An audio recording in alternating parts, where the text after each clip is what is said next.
am back with a new series, not a new series, but one y'all have not seen in months, just because I've lost track of time and couldn't keep up with it with schooling. And now that I'm out for summer, I've been able to go back and enjoy this hobby. It is what I read in the month of June. So let's go ahead and jump in.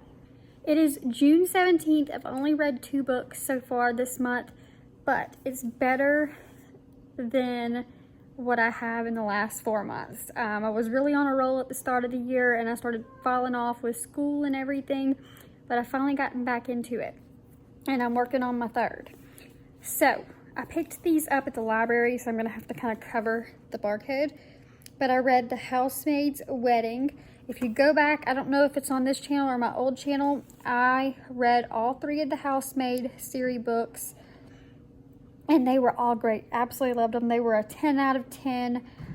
This is the short story they came out with. I think it was like $2.99 on Amazon, but the library had it. So I was like, okay, I'm going to quit spending money on books and just get them at the library, because my kids love to go into. They have like computers the kids can play on, all kind of fun things.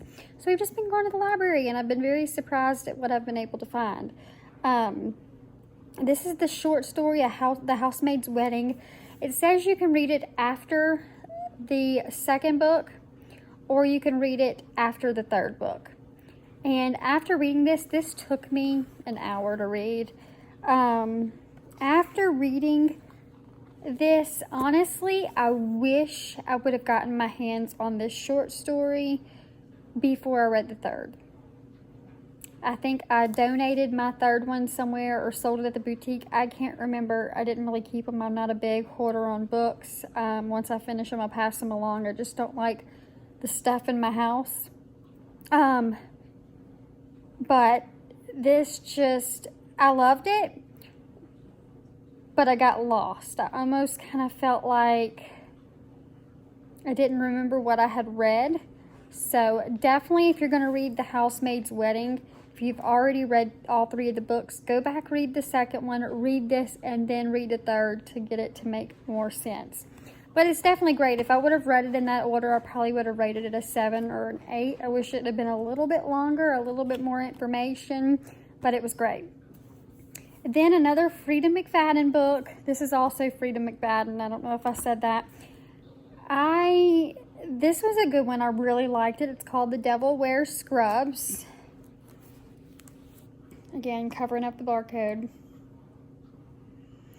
And after I read this, I was thinking to myself, there has to be a 2nd book. Has to be a 2nd book. Went online, looked up, is there a 2nd book to The Devil Wears Scrubs? And what do you know? They do have a 2nd book. So if the library doesn't have it tomorrow, I'm going to request that they can try and get it, because normally they'll bring it in from another library. This was great. The only thing I will say about this book, it's a little bit different than most of Freida's books.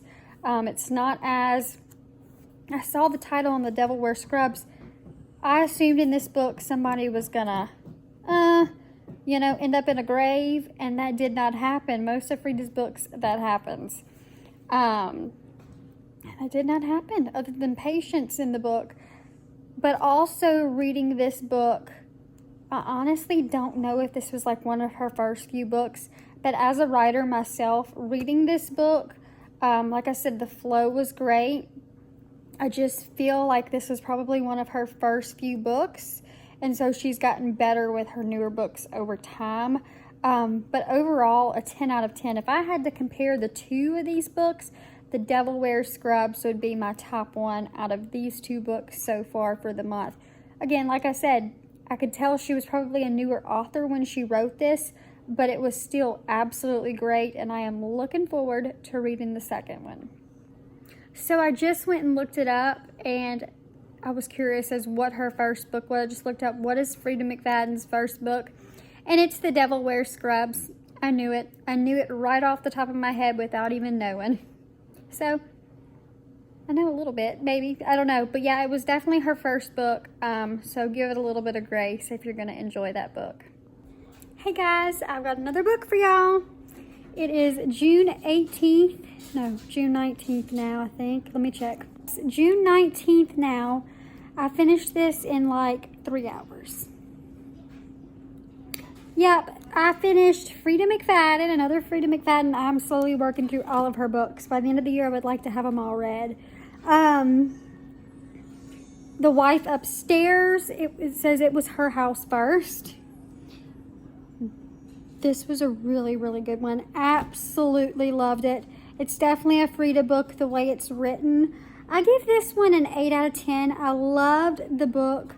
The only thing I would recommend that I didn't 100% care for and I would recommend a little bit better is The Wife Upstairs is basically this lady that's married to this man, and supposedly she's very sick. She fell down this winding staircase.